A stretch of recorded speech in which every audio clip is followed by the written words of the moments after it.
All right, hello everybody. We're back in the minivan for TOBI Lab exercise number 3.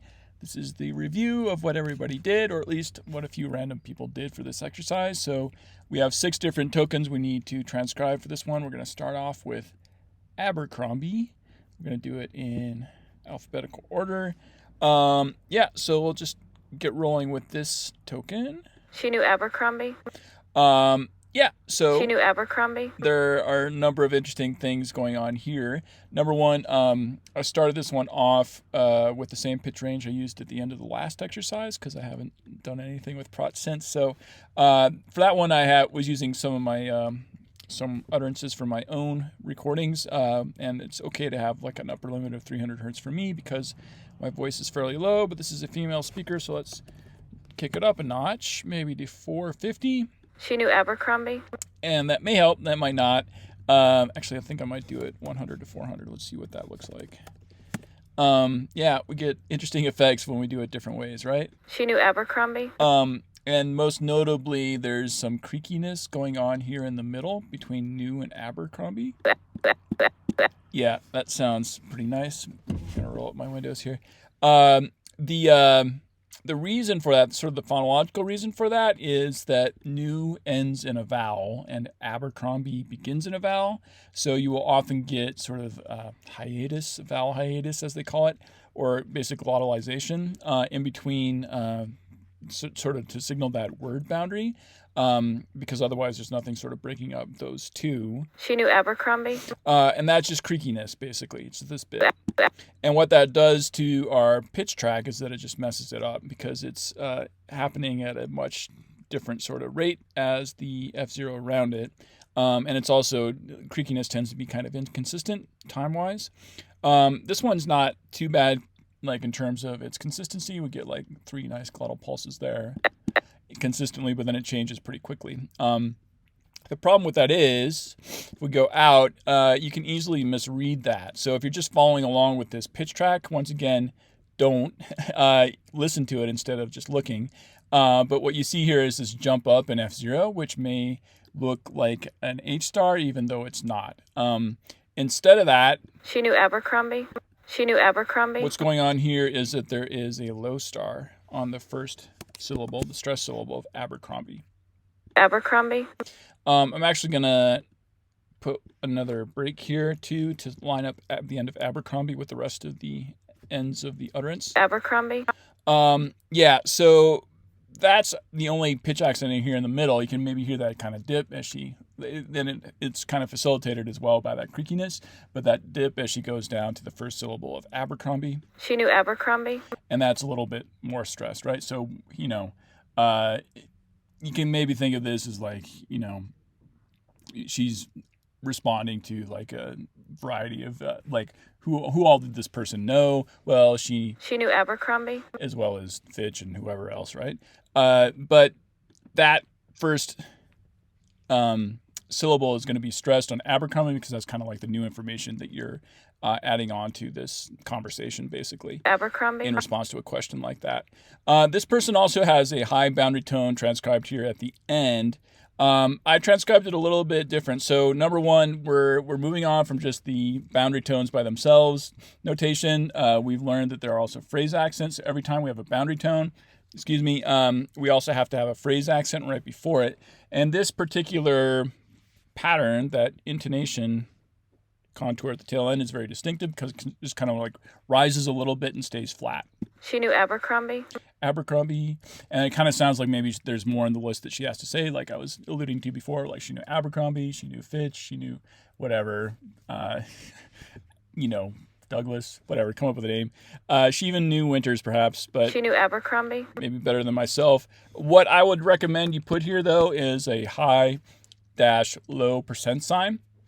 That's kind of that plateau pattern at the tail end of an utterance, which, again, kind of indicates that something more is coming, right? She knew Abercrombie.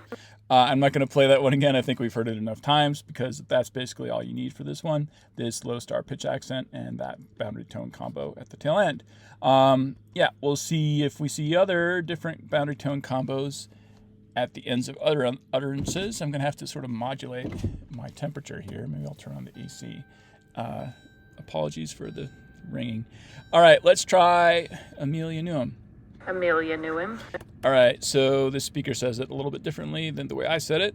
Amelia knew him. And she has a pretty constricted pitch range here as well. So I'm going to actually lower that top end to something more like 300. Maybe we can get away with that. Amelia knew him. Amelia knew him. Amelia knew him. Yeah, so this is pretty good. Overall, we got our word boundaries where we'd expect them to be here. 114. There's nothing super interesting going on there. I think I got to, move that one, unfortunately. Some people before have transcribed a zero break. Knew him. Knew him. With this him here, which I think is fair. Like that, because you don't really hear an H in the middle of this one for the him. Knew him. Knew him. It's more like knew him. That's okay. If that H disappears, then that zero break is appropriate because you get sort of a co-articulation effect across the word boundary. I'll leave that one up to you. This person heard it as a 1, so I'm not going to say anything further about it, but that's kind of the signal you'd be looking for to make the alternate transcription. Then the other question is, what's going on pitch accent-wise here on the tones tier? Amelia knew him. Amelia knew him. Amelia knew him. I think this is another one where you kind of have to just stop and listen to it without maybe looking at the pitch track, because the pitch track isn't going to provide you with that much information. It's, like I said, pretty constrained, and it's at the lower end of her range. So let's listen to it with our eyes closed. Amelia knew him. Amelia knew him. And this person has a L star transcribed on the stressed syllable of Amelia. Amelia. Amelia. Which I'm okay with. I don't think I included that in the transcription I gave you as the key. I think I put an L star here on new. It's when you think again about this one in terms of context, you might think of this utterance as sort of a response to like, well, did anybody know Abercrombie? Well, yeah. Amelia knew him. Amelia knew him. And so in that case, if it's Amelia is the new information that you're adding to the conversation, then you'd probably be likely to stress or accent Amelia. And that's where you'd do it, is on that stress syllable of Amelia, the second one. When I listen to this, though, I tend to hear it L star on new. Amelia knew him. Amelia knew him. Like there's a little bit of a dip there somehow that I get perceptually that I don't really see in the pitch track, but because that's what I'm perceiving, that's why I put it there. Amelia knew him. Amelia knew him. And that's kind of like, I feel like she's leading into that bounce on new before she goes up a little bit. The trick here is, though, that there's this kind of funny rise here at the tail end, which sort of sounds like it is a bit of a question, but not quite. Amelia knew him. Amelia knew him. And I think what's going on there is that continuation rise, which is exactly what this person has transcribed, that low L dash high % sign. And so instead of there being that sort of pitch accent there, I think we can kind of attribute that sense of a lowness in between the pitch accent here and the boundary tone to this L dash phrase accent, this little bit up here at the top. So let's listen to it again. Amelia knew him. Amelia knew him. So if new isn't really jumping out at you as really prominent, or definitely not him, and instead if it's just Amelia, Amelia knew him, then this is the transcription you're looking for. And I think I mentioned this in the lecture, but again, the phrase accent is supposed to fill in the gap in between the last pitch accent in a intermediate phrase and the boundary tone at the tail end. Sorry, it's between the last pitch accent in the entire intonational phrase and the boundary tone at the tail end. So this lowness, it kind of goes low and stays low, can be attributed to that L phrase accent here. Amelia knew him. And the H boundary tone just accounts for this little bit of a rise here at the tail end. It's not like a question, right? It doesn't sound like Amelia knew him. Really, you don't question Amelia knew him.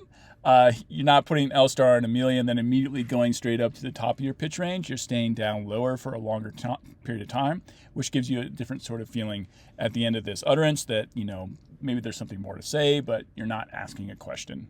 Amelia knew him. So I'm going to leave that one at that. Good job, whoever you were, random person number 2. Let's check out random person number 3, who transcribed this peculiar utterance. This is peculiar.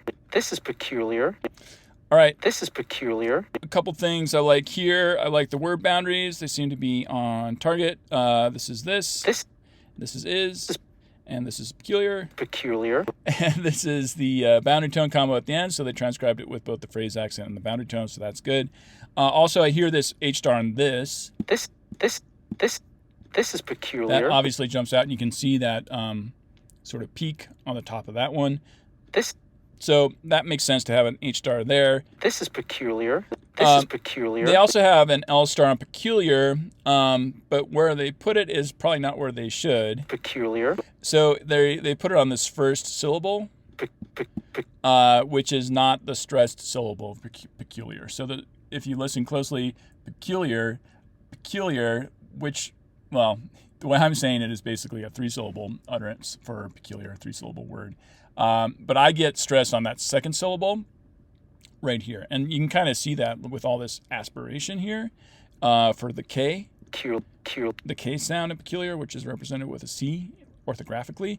But you can compare it to the first syllable, which goes by really short, really quickly. It's not very long. There's not much aspiration. We have this much aspiration.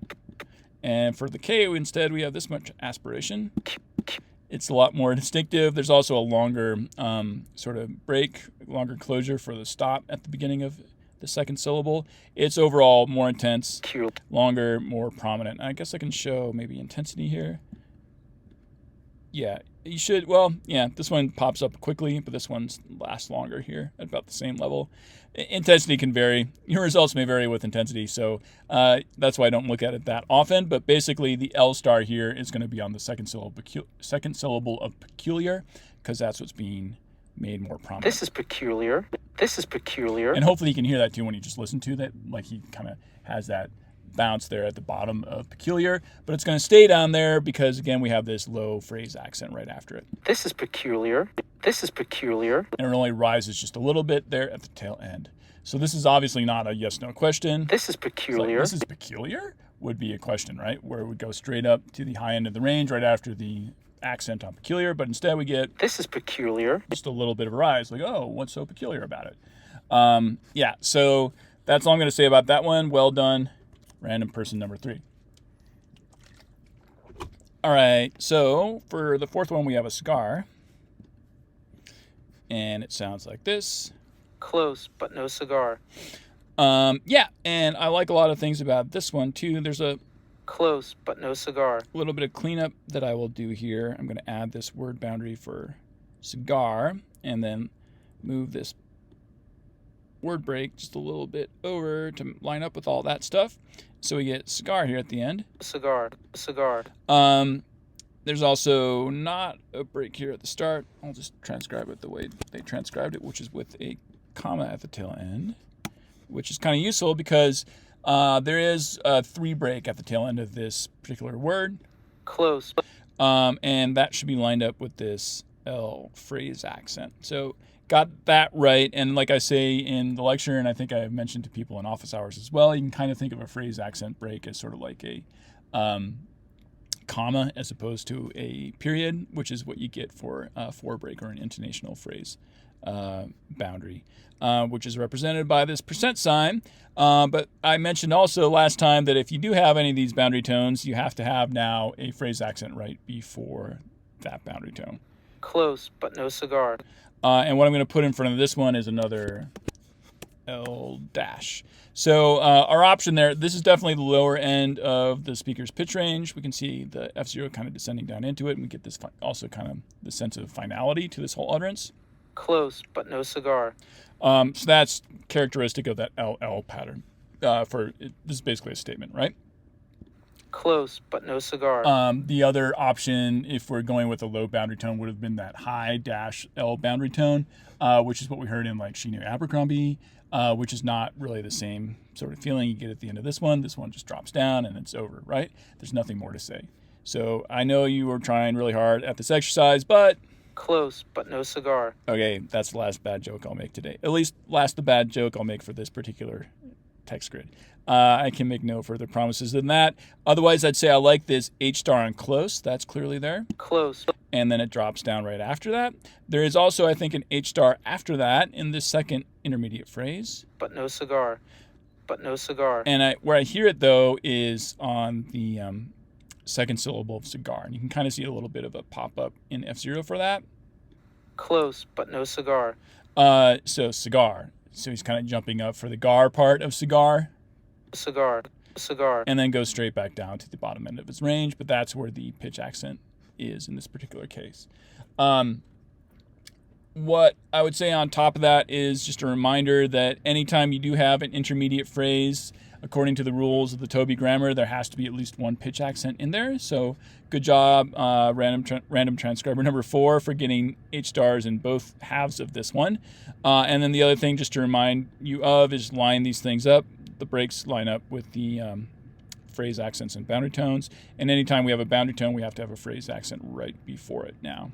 Close, but no cigar. All right, good. Let's move on to a more positive statement, which is in fact a question that is sort of a greeting. How the heck are ya? Okay, How the heck are ya? this one goes way up to the top end of the pitch range, so I'm going to have to tweak that a bit. We'll go to 450, and that looks pretty good. And there's a lot in this person's transcription. How the heck are ya? Okay, let's take the easy part of this, which is that we need to fix a little bit with this boundary tone at the tail end. Like I said, we need to put a phrase accent of some sort in front of it, and I think you can hear and see that the F0 just kind of drops down to the bottom end of the speaker's range here. How the heck are ya? So we'll just transcribe that as a L-L % sign. How the heck are ya? That one's not hard, but this person clearly perceived the lowness of the tail end of this utterance, so just kind of like double down on that with a low, and you'll be fine. There is a lot of question marks in the middle here, so I've been giving you some transcriptions with question marks as we go through these exercises, and that's fair to use a question mark. If you do use a question mark, though, normally what you would do is put it at the end of the pitch accent like that. Just say, I think there might be an H star here, but I'm not sure. That's why we should talk about it, and I'll just leave it with a question mark for now. How the heck are ya? What I definitely heard without a question mark in this one is the low star on how. How? You can kind of see that one too. She's like bottoming out in her F0 range there. And then it goes up to a peak on R for the H star. How the heck are ya? How the heck are you? But I don't hear so much pitch accents in the middle here, which in these two words they kind of both go by pretty quick. How the heck are ya? How the heck are ya? And maybe you might hear something with heck here a little bit. I think she emphasizes that maybe a little bit because of the K at the tail end. It's kind of nice to pounce on that sort of. How the heck are ya? But what I get is neither of these question marks. So I'm glad random transcriber number 5 put question marks on them. So we just remind ourselves of that notation, but also just because I don't think they're actually there. So don't worry about it too much if they go away. How the heck are ya? And I think all we have is that. And this is more of a typical pattern you get for WH questions or open-ended questions in English, where you have an H star at the tail end followed by a low. For yes, no, it's more of a pattern of like a low star followed by a high. So not all questions are created equal, and not all questions end in some sort of rise, right? That's an easy misconception you have from grade school on in English intonation. But what we actually see is a mix of different things. This is neither a WH question nor a yes-no question. It's a statement of some sort. No, an onion. And we have a kind of partial transcription for this one. No, an onion. So there's kind of a lot to work on still. First off, I'm going to add breaks here for the breaks tier, and we'll just put ones in between the words in the middle, and then we'll put a 4 at the tail end. Well, so this person missed the breaks, but they got the phrase accent boundary tone combo here at the tail end, and they got that right as far as I'm concerned, because this speaker also drops off to the bottom end of her F0 range for onion. Onion. No, an onion. Right, so into some creaky territory here. Again, we're seeing some creak at the beginning of a word beginning with a vowel, onion. There's actually some creak here after the word no as well, which is kind of what you'd expect is between no and which ends in a vowel, and then n, which begins in a vowel. So that's more of that sort of hiatus effect that you get to separate the two words, sort of articulatorily and perceptually, I guess. No, an onion. All right, but what else is going on here in the middle? I like this L dash here, and in fact, I transcribed this breaks, like break incorrectly, because if that is a phrase accent, that break has to be a 3. So my bad there. No. But I do like the L dash. I think that's the only way you can kind of account for that serious drop into creaky territory there. If you have a phrase accent, though, you need to have at least one pitch accent in that intermediate phrase, though, right? So we've only got one real option here. No. About where it can go, which is the word no. No. And then it's a question of, is it high or low? And I think you can see the F0 bounces up quite nicely here. We have this nice little mound or hill of F0, you can say, denoting this is probably an H star. So no. No. Is the first part of this, and then the second part. An onion. I think they clearly identified where it should go on the stressed or first syllable of onion. It just should be an H star, not that H % sign, which only goes at the tail end of intonational phrases, or usually the ends of utterances in English. No, an onion. This one's funny, though, because the actual... so this is the first syllable of onion, right? The actual peak is either, well, here or here, depending on kind of how you look at it. So you can use this notation again to say, well, this pitch peak kind of belongs over in this syllable. So for that reason, yeah, it's just a little bit late. But no, an onion. What is probably going on here is something a little more complicated than just H star. We haven't talked about these different pitch accents yet, so I'm going to save them for next time. But you can get what they call bitonal pitch accents, which can differ basically in terms of their timing about where the pitch or the F0 rise occurs in them. So for now, we'll just call these H stars, but they're both pretty dramatic sounding. No, an onion. Oh, was that a hot dog? No, an onion. No, an onion. Right. So conjure up whatever context that makes sense in. And we'll talk more about how to transcribe these sort of more dramatic pitch accents next time. For now, we're basically done with this. Good job, everybody. I like the progress that everybody's making with this because it's not easy.